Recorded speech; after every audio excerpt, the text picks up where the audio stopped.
Hello, I am Derek Washington, and this is Jason Lynn from the Arizona Broadway Theater. He is the sound designer, and today we'll be asking him a couple questions. Could you describe one of your typical work days for me? Yes, I can. It depends a lot on how I'm going to be utilized in the building that particular day, as I'm also the audio supervisor here at Arizona Broadway Theater. But for sound design in particular, a typical day would be reviewing the script for the upcoming production and making note of any areas that might call for a sound effect or a sound cue, in addition to any areas of special attention when considering mic placements. For example, we did a show not too long ago, Trailer Park the Musical, and in that show there is a moment when one of the actresses has water splashed on her. Well, quite obviously water and microphones don't mix, so we had to figure out exactly where the water was going to go on the actress, and just to ensure, the director and I just ensured that that moment would be a very controlled moment, so we did not have to worry about water on the microphone. But of course I had to come up with a backup plan in case there was an accidental spillage of water into the microphone. Other considerations would be, do I need any peripherals? Do I need any additional speakers to help tell the story with a sound effect? Another example of that would be, we did Into the Woods, not a little bit before we did the Trailer Park Musical. And for those of you who haven't seen the play or don't know much about it, there's a giant in it, and the giant walks. It's a big part of the show. The giant walks and interacts with the actresses and actors on stage. All the walking throughout the building, the director's request was to really feel that. So I had speakers placed in the back of the room. I basically did a 4-point source for it. I had the two mains and then 2 speakers on either side of the back of the house. And based upon panning and volume sends to those 4 speakers, I was able to make it feel like the giant was walking down house right, and then on stage, and then past the stage. And I was also was able to make it feel like the giant was then walking from behind the stage and then out house left. So that's a typical day, trying to figure out how all those elements of the show will come together and then present them to the director and the producers so that they can be approved or not. What skills are required in your position on a day-to-day basis? On a day-to-day basis as a sound designer, the skills that are required are a good basic and advanced knowledge of sound acoustical properties, sound reinforcement. So basically an idea of where my house system is, what it wants to do, what it's capable of doing, as well as the microphones that I have in stock in-house, what they're capable of doing, what they're designed to do. And then there's people skills. It's a lot of the job as a designer is people skills, rather. Because again, you are working with a team of creative people, including a director. So not only do you have to have the knowledge base to do your job well, you have to be able to translate the technical speak into, for lack of a better term, layman terms, so that the director and the other creatives involved in the design process can understand what you're trying to communicate to them, especially when we come to areas of opportunity or issue areas within the show. I would like this mic placement here, the director doesn't want to see the mic, that kind of thing, and how do we navigate that rough area to get to a point where both the director and the sound designer is happy with the final product. So people skills is a big part of it. And then of course, now I'm repeating myself, the knowledge of what you do. So I mean, I graduated from the Conservatory of Recording Arts and Sciences, and that's where my base comes from. What parts of your job do you find most challenging? Well, there's really 2 aspects I find pretty challenging. one is the people skills, just that I mentioned in the last question, is navigating those difficult discussions between the director and myself, as far as what the director would like to see and hear, versus what I would like to hear regardless of what's being seen. And what I mean by that question is sometimes the mic placement is not in a very easily hidden spot on the actor's face, but it comes down to what's more important, the aesthetics of the actor or whether or not we can hear and understand the actor. The other part that I find challenging is taming extreme dynamic ranges with actors.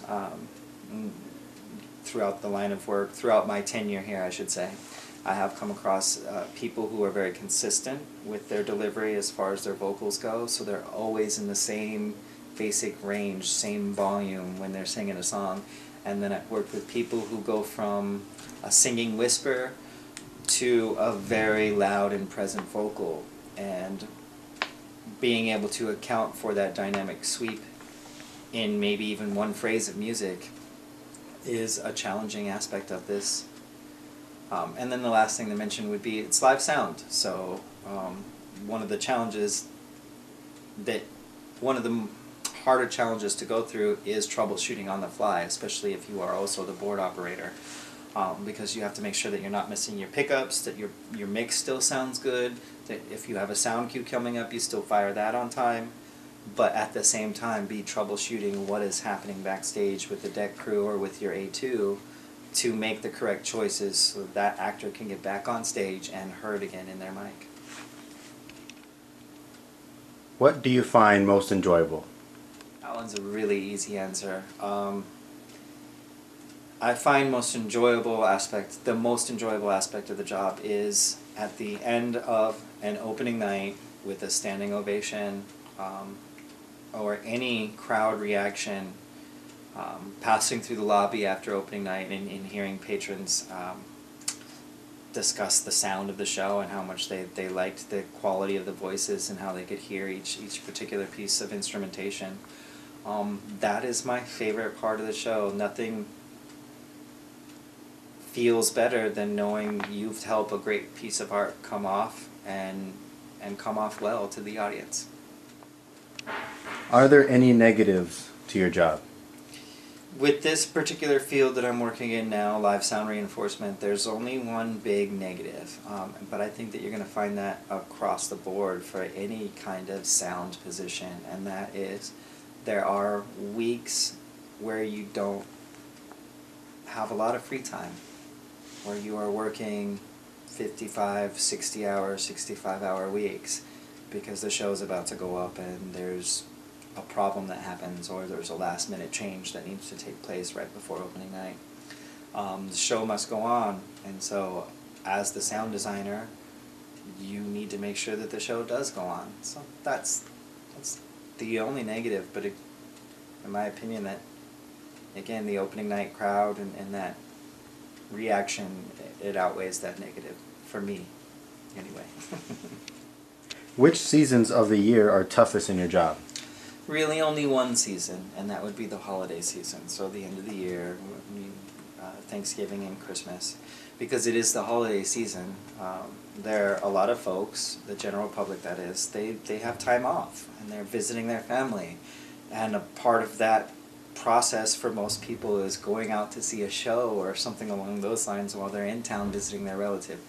Which means that a theater like mine, we react to that increase in need from the consumer. And so during the months of November and December, we have typically a lot going on in the theater.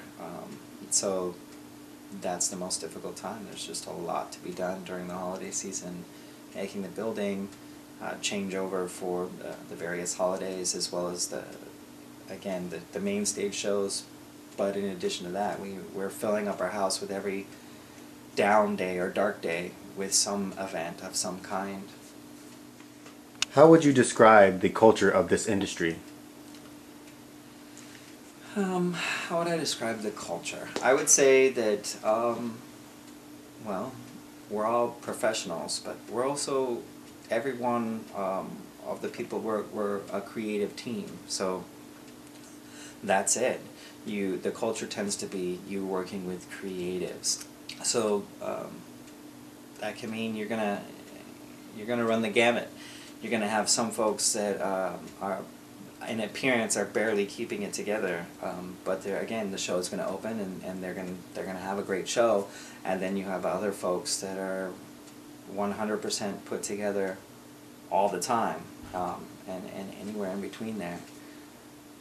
But we all have one common goal, and that is to help put on the best show that we possibly can. So in that aspect, I love the culture, because we're all just a big team with the same goal. Is this field growing enough so that there's room for someone like me who's getting a degree in audio production and who is still a student? I don't know if growing is the right term. Yes, it's a viable industry for any student that's out there trying to get a degree in sound reinforcement or audio. And here's the reason. There is so many aspects of audio production along the way. It's easy to get into kind of a one-track mind about, I need to be the sound designer, I need to be the mixing engineer. You know, there's Foley artists. There are people who their background is audio, but they specialize particularly in maintaining the soundboards. So they have a whole different background, more of an electrician. But again, they want to be a part of the audio world, so they specifically work on soundboards. There is many niches within the sound community to find a home in. In addition to that, and you're going to hear this many times throughout your lives as students, and then even as you begin and walk down your career path, it is not necessarily what you know, but who you know. So if you're a personable person, then you can get the gig, is how people say it all the time in the industry, is who's going to get the gig. And so long as you're able to be worked with and you want to be a part of the team, you can get the gig. So with that said, would you say that there are many or too few people entering this profession? I think that there are many. But again, don't be afraid of that. To give you a brief history, I feel like to answer this question, I would have to give you a very brief history of how I walked to the career that I'm in, or to the home that I'm in here at Arizona Broadway Theater. And I was in the Conservatory of Recording Arts and Sciences with at least 500 other students, and I was watching more and more students come in as I was getting ready to exit. And I got a little bit worried. So I spent some time after I graduated going back to what I knew, which was working on the phones for customer service and telemarketing. I went back to the banking environment. Again, it's what you know, or excuse me, it's who you know versus what you know. And so don't be afraid. There are a lot of people out there, but so long as you have a good head on your shoulders and this is really what you want to do and you're passionate about it, you'll find a home out there somewhere. What developments on the horizon could affect future opportunities? Well, the kind of biggest one that's happening in just audio is the movement towards 100% digital boards. So that being said, the industry is moving away from a standard analog board as being the industry standard. So being able to understand and navigate the multiple layers that are native to a digital soundboard would be a very beneficial thing to have coming up here in the future as we move away from more and more analog and more into the digital world. So the industry has changed drastically in the past 5 years. What have you seen from inside your company, and where do you think the changes will happen in the next 5 years? Well, some of the things I've seen from within my company are a locking down of the the radio frequencies. We use 24 channels of RF for our wireless system, and just a few years back there was a wider bandwidth of frequencies to pull from. And now that more and more of the world is going wireless, the FCC has started to lock down bands of frequencies to allocate them to certain industries. So, that being said, frequency management has become something that is a crucial, necessary tool and a position to have, especially if you're on Broadway, because those theaters are right next to each other. So you have 24 channels of wireless audio happening in one theater, and quite literally separated by one brick wall, you have another 24 channels of wireless audio attempting to happen. You have to be able to map out where your individual body packs and the frequency that they're carrying their signal on lie, so that you are not getting crosstalk with the building next to you. So where do you think the changes will happen in the next 5 years? The changes that will happen in the next 5 years will be better speakers. There's already a whole host of new line arrays versus the standard driving cones and woofers that we're used to as maybe some folks like me a little bit older. So speakers is a big thing, and what I mean by speakers is not just the reproduction capabilities, but the directionality of the speakers. That's a big thing. So sending the sound where you want it to go in the room, instead of just filling up the room with the sound and having it bounce off all of the available surfaces and then come back to be a part of the mix that the listener or the patron is a part of. Having the speakers focused so that they only hit the areas of the room where you want them to. And the other thing would be just the microphones are getting smaller, more powerful, and they are getting directionality, which is something that typically if you had a smaller profile lavalier mic, it was an omnidirectional mic. And now we're definitely getting some directionality, some hypercardioid, some cardioid patterns out of those tiny mics, and they're getting smaller and smaller in diameter as the years go by. How frequently do layoffs occur, and how does it affect the morals of the employees? We've been lucky here at Arizona Broadway Theater, and because that is where I've landed professionally in the audio world, I have been lucky by default. And so we've only gone through one, and wasn't even a layoff. Some of the employees took a pay cut for a little while during the Great Recession. But I have seen, like Broadway Palm Theater over in Mesa, they laid off a bunch of their employees and then eventually closed. And how does it affect the morale? Well, for us, within house, it affected us a little bit. There were some not the happiest people, for lack of a better phrase, that were around. But they also understood that they still were employed, and so it was mitigated by that reality. But having worked at Broadway Palm for a couple different events and seeing the folks there, it was extreme. I mean, you're losing the ability to do your livelihood and in the field that you enjoy. So have I seen it happen a lot? No. Do I know that it happens? Yes. Some theaters are more seasonal than the theater I happen to work for. We do shows all year round. That being said, I know a lot of people that prepare for that, so it doesn't affect them too greatly because they understood it by accepting the position, like let's say at the Herberger, downtown Phoenix, that there was going to be an off-season. And so as the off-season is coming, they are starting to prepare for freelance work so that it doesn't affect their morality. So other than money, why would you say people leave this field?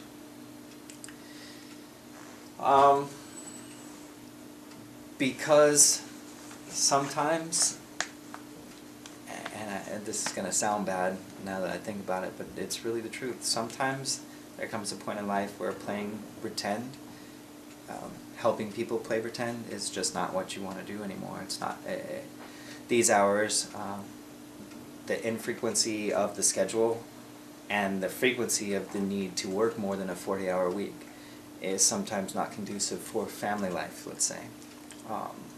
So there comes a point where the people I've seen leave the industry, they leave it because they've had their run.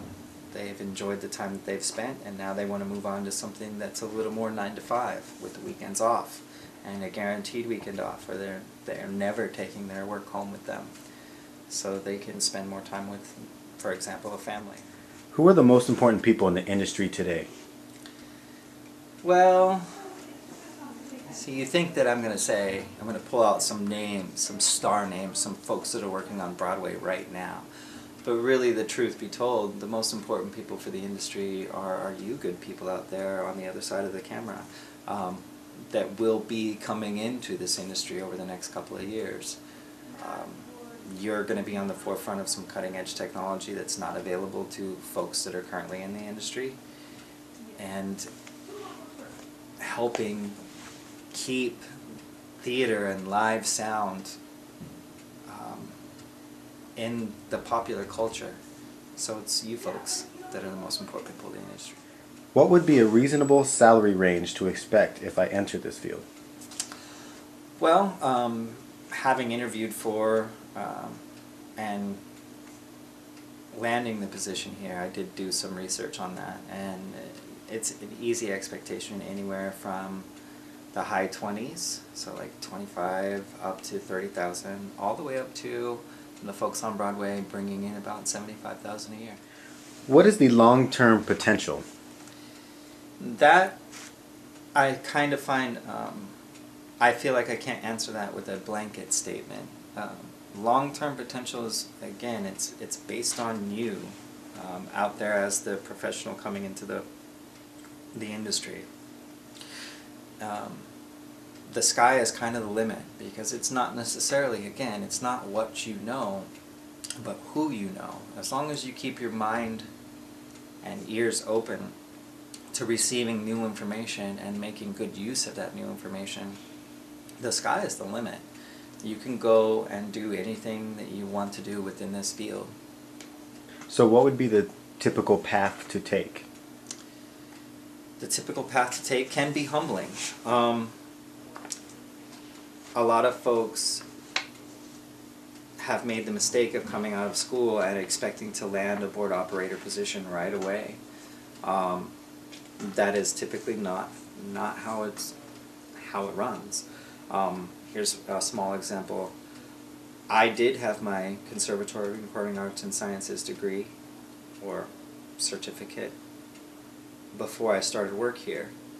I didn't really have any experience in the live sound reinforcement aspect of my training. So I started by working the run crew. I was on the deck crew for the first 4 or 5 shows that I was a part of here at the Arizona Broadway Theater. But I did it with a big smile on my face, and I did my job to the best of my ability while I was doing it, and the entire time I was on the run crew, I was dropping little bugs in people's ears. By the way, I graduated from the Conservatory of Recording Arts and Sciences, and I can also do sound. By the way, I've done some mixing, so I could also go up there to your booth at any time you needed me. So I started on the deck crew. I moved from the deck crew to the deck manager position, really the swing deck manager position. And then from there, I worked my way into the booth as a swing board operator, so I was doing both the swing deck manager and the swing board operator positions. And then I became the full-time board operator. And once I became familiar with the building and its signal flow, and then I moved on to start submitting my resume and interviewing for the audio supervisor position. And somewhere during that process, I also was approached for my first sound design. So I did my best with that one, and they keep offering me the sound design, so I think I'm doing something right with that. If you could start all over again, would you change your career path in any way, and why? Yes, I would. As mentioned in a couple of the previous questions, after graduating the Conservatory of Recording Arts and Sciences, I was afraid, that's to put it bluntly, of all of the people out there searching for the same position I wanted to, and would I be able to get the position. And so I was I went to what I was comfortable with, which was customer service and telemarketing, and I spent 7 years in that field. What I would change different is I would believe in myself a little bit more, and so I would not have taken that detour if I could go back and do it again through the banking industry. I would have finished school, finished my internship, and actively sought a position some way, shape, or form in the sound world. So that's my biggest piece of advice is, again, believe in yourself, have a humble confidence about you, work well with the people that you work for, and you will get the gig. And you'll get repeat gigs based upon the attitude you brought to the table on your previous gig. What educational preparation would you recommend for someone who wants to advance in this field? Have a basic understanding of audio and how it works within the environment that you want to present audio in. So an understanding of wave propagation, an understanding of the different frequencies that sound travels in, what the human ear can hear, how those frequencies might interact with each other. If you have a good handle on the basics of sound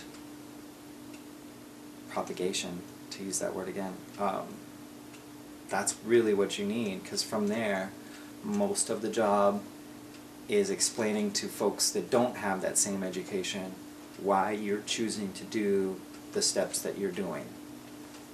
What qualifications do you seek in a new hire? Well, as the audio supervisor and sound designer, I'm typically not looking for somebody to take on the role of a designer. So if I'm hiring, I'm typically looking for a board operator or an A2. And in those positions, I'm looking for, again, that basic understanding of how sound works within a room, as well as mixing components, and their understanding of how the vocals and the band are going to work together, especially within the room. That's for the mixing operator.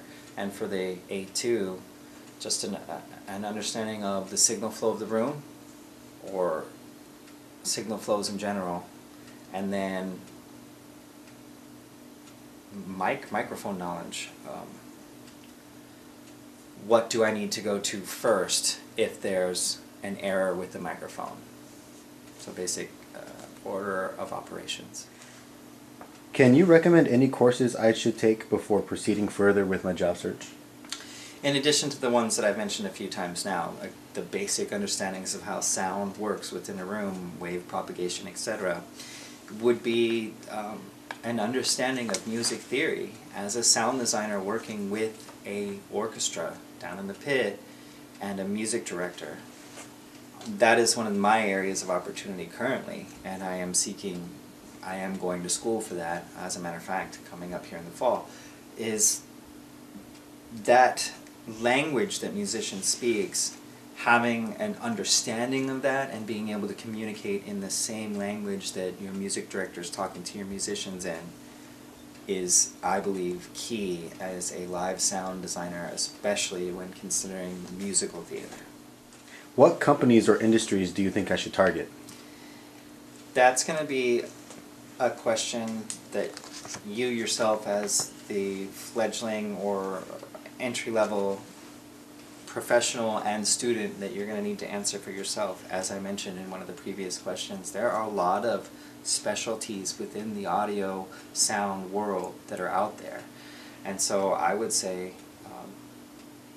go for what intrigues you the most, and focus on that and make that your area. So if your interest really is being a part of the rock and roll world, then maybe trying to get hired in musical theater would not be the best choice for you, and vice versa. If you're really interested in musical theater, then you probably shouldn't go try to get hired to be a touring board operator for Ozzy Osbourne and the Ozfest.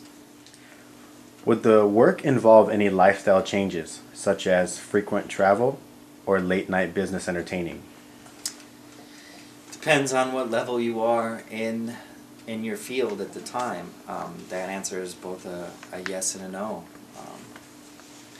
Yes, as a freelance, I am an in-house designer for the Arizona Broadway Theater, so I am going to be getting the next several shows in a row that are going to be coming to me as this is the show we're working on, can you start work on the design process.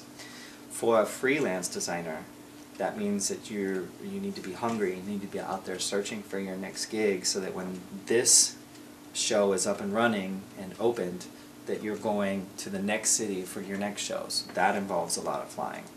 And as you move further on up into the career path, if that's what you choose to do, again, that's the niches thing. Like, for some folks, being a board operator for their entire career is exactly what they want to do. Other folks want to move up into management. As you get more into the management side of things, then yes, you're going to need to do some entertaining. You're going to need to take your clients out so that you can present your complete package, if you will, for how you're going to go about doing your design and why you've picked the design team that you've picked, rather. Considering all the people you've met in your line of work, what personal attributes are essential to success?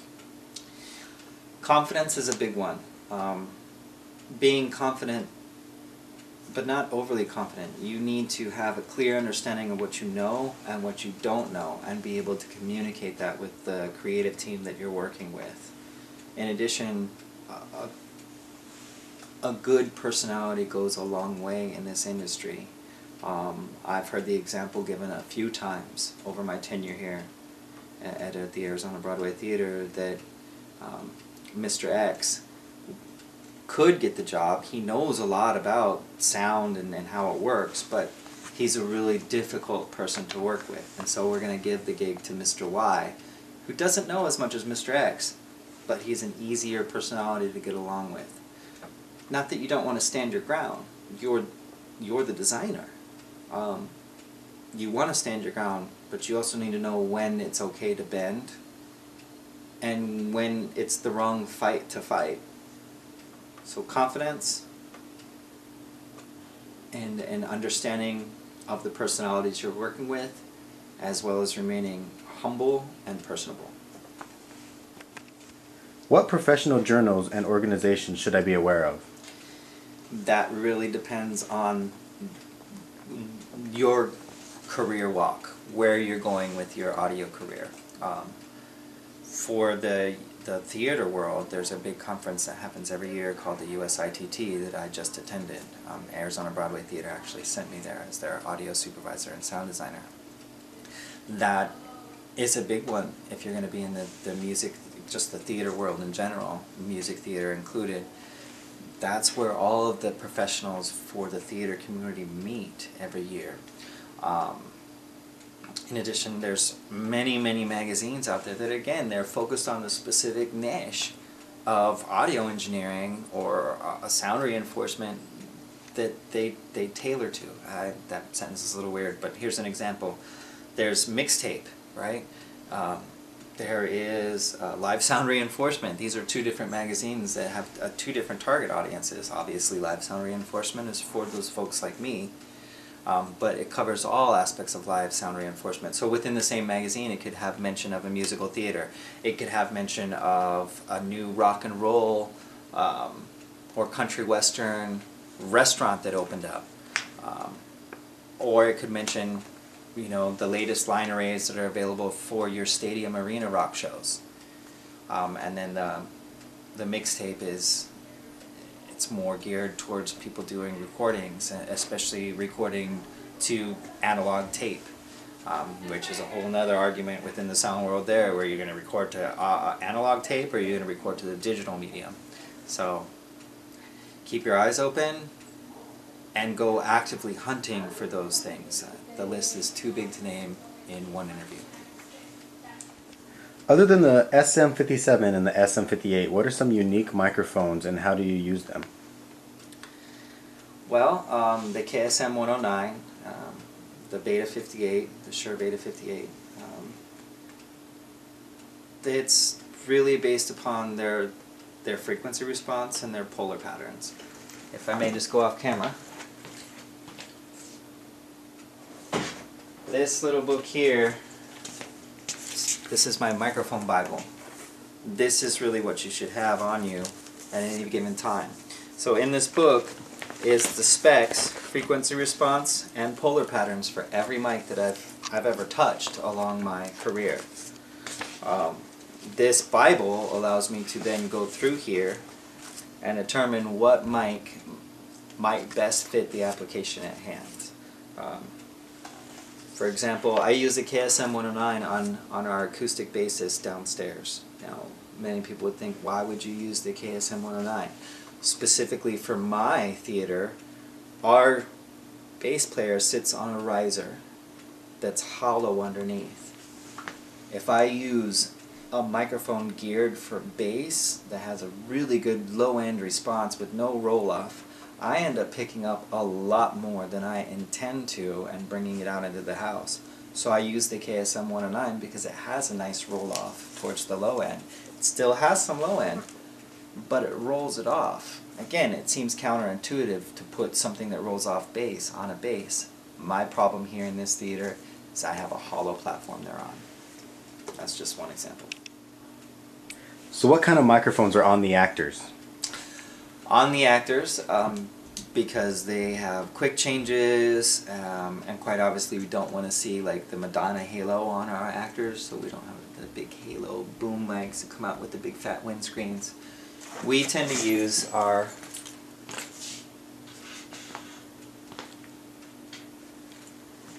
Countryman B3 omnidirectional lavalier. So get yourself a white background here. So this is the mic that we typically end up using on our actors. It has a very long cord, which allows them to put it pretty much anywhere on their body, and it has a low profile.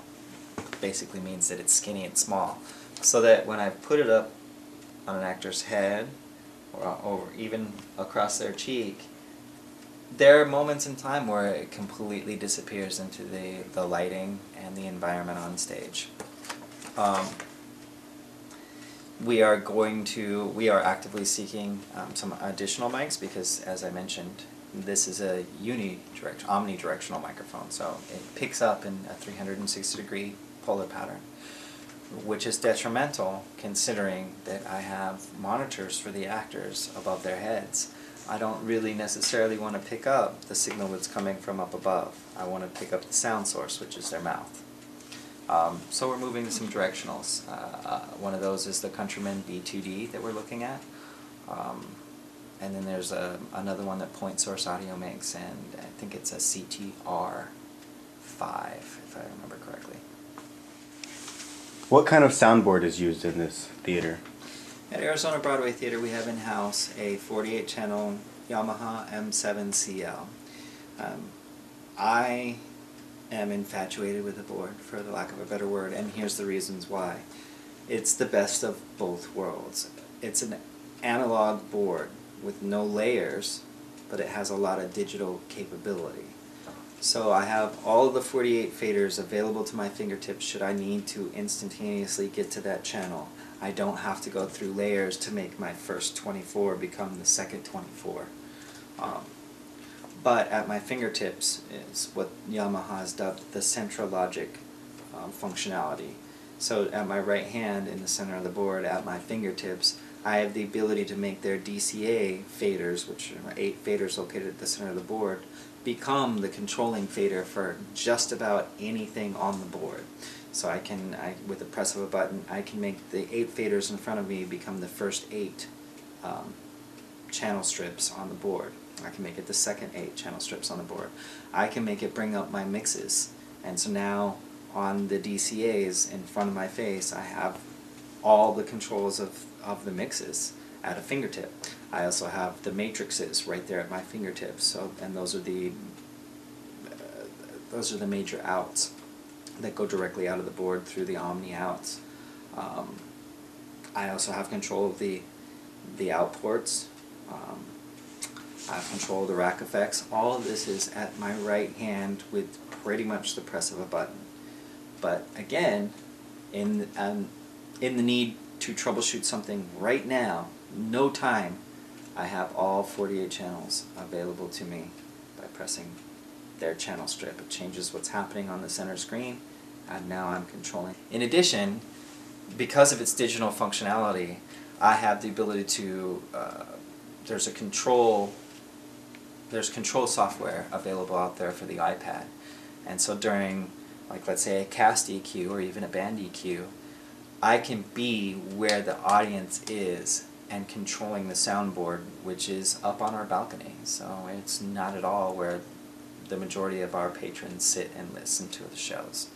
Having that digital capability within the board allows me to remotely operate that board via an iPad. It's just amazing. So how do you go about your EQs, and what is your thought process?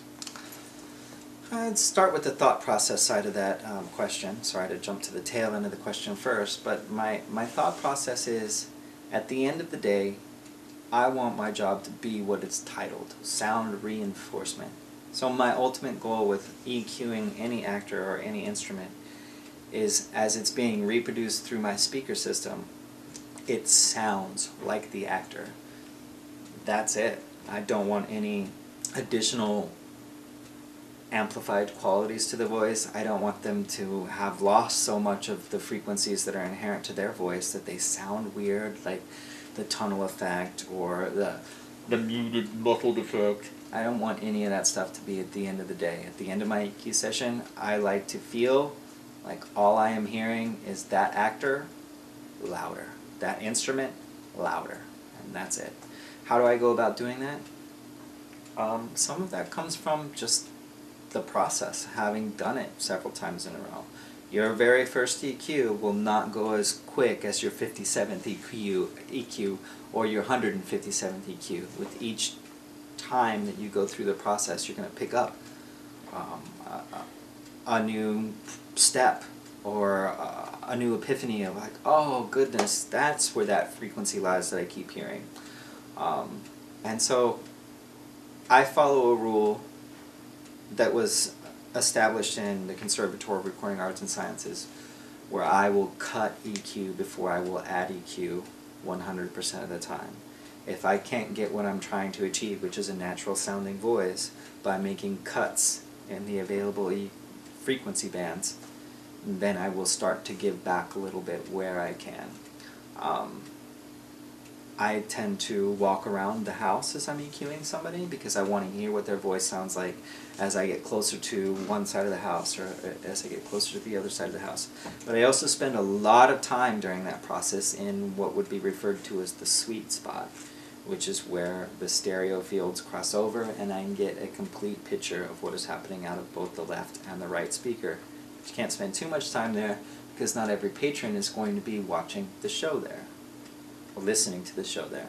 So move forward in your house, move to the rear of your house. All those things need to be a part of the process and are a part of my process. For again, the end goal being, I love when I hear, it doesn't even sound like they're mic'd. And then I turn their mic channel off and they go, oh, yeah they are, aren't they? Turn it back on, yes they are. What is the speaker system that is set up in the house and on stage, and what are their specs? Alright. Well, the speaker systems we have on stage are the Yamaha CM10Bs that we use for our overhead monitors for the actors that are on stage. For our main system that the patrons hear, we use the Meyer Sound UP-AAP series. So hanging house left and house right, we have one Meyer Sound UPA-1P and one Meyer Sound UPA-2P on either side of the house. So we in total have two, one on either side of the house. And then we also have two USW subwoofers. Now, those are the things that I can answer off the top of my head. Frequency responses and directionalities, I tend to defer to my speaker book. Like the Mic Bible, this is something that you should keep in your sound booth or downstairs in your office if you're the audio supervisor, and make a copy for the board operators as well, just so they can always have this information at their fingertips in the event that they need to move a speaker system, or Another example would be you have a group coming in that is considering renting your room, and they want to know the specs of your speakers. So that being said, going into the speaker Bible, I know that the UPA 2P, now that I have the book open, has a narrower band beam width for the horn in particular, which is why we have our UPA 2Ps and our 1Ps in the locations that they are. The 2P has a 45-degree horizontal throw and a 45-degree vertical throw, whereas the UPA 1P has a 100-degree horizontal throw and a 40-degree vertical throw. We use this to our advantage by, and here's the drawing that was done, by ensuring, based upon speaker location, that we have coverage for our entire house. And their frequency responses are pretty nice. And also located in this lovely book. The UPA series, which is both, that includes the 1P and the 2P, the response ranges from 60 Hertz all the way up to 18 kilohertz. So we don't have the top two tiers that the human ear is available to hear in the 19 and 20 Ks of the world. And then the subwoofer picks up from 32 Hertz to 150 Hertz. So again, we don't have the entire response that the human ear can hear, because the human ear can hear all the way down to 20 Hertz. But 32 Hertz is a very low, it's more of a thing that you feel before you necessarily hear. So it's plenty low, especially for the type of theater that we do here. The CM10Bs, they're a little different, and again, there are overhead monitors, and they have a 70 Hertz to 20 Hertz response, 20 kilohertz, excuse me. So they do go all the way up into the 20K range, and they only go as low as 70. Again, this is okay for the speakers, for the speaker system I'm using them in, because we don't need the lowest of the low ends coming down on our actors from above stage. In addition, they have a 40-degree horizontal and a 60-degree vertical, which is why I have them orientated up in my grid so that the horizontal throw, being only 40 degrees, is what I have the speaker going east to west, if that makes any sense when considering the grid, instead of north to south.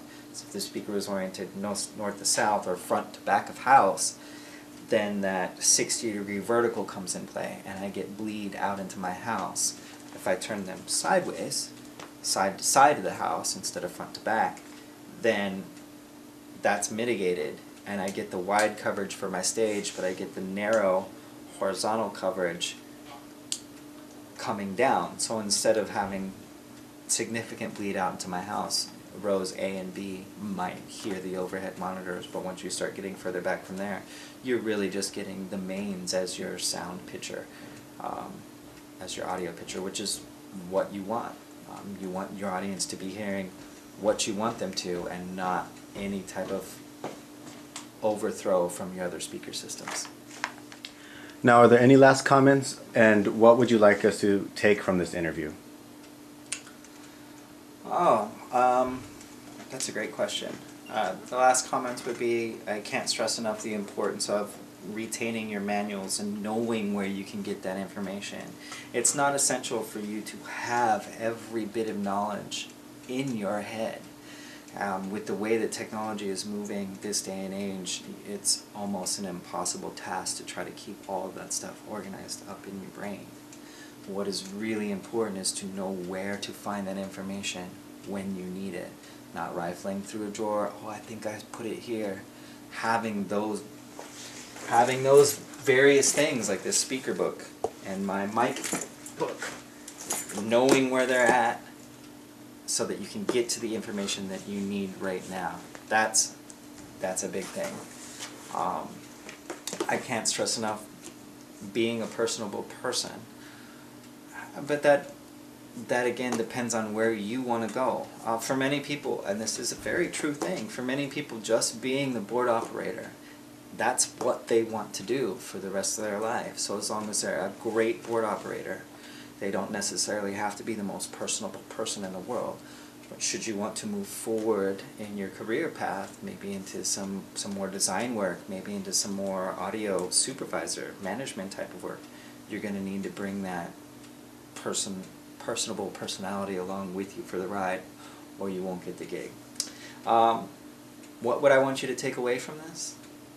Simply, don't be afraid to believe in yourself. I really wish that would have been stressed more to me as I graduated and finished up my internship. I would not have taken a 7-year detour back into the banking world. I would have gone out and tried to break ground in the audio world. Don't be afraid to learn, because there's always somebody out there that knows more than you.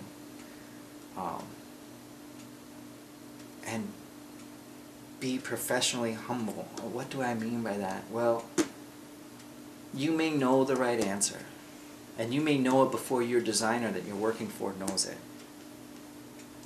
You're going to make the most headway in this industry by becoming an ally with those you work with versus an enemy.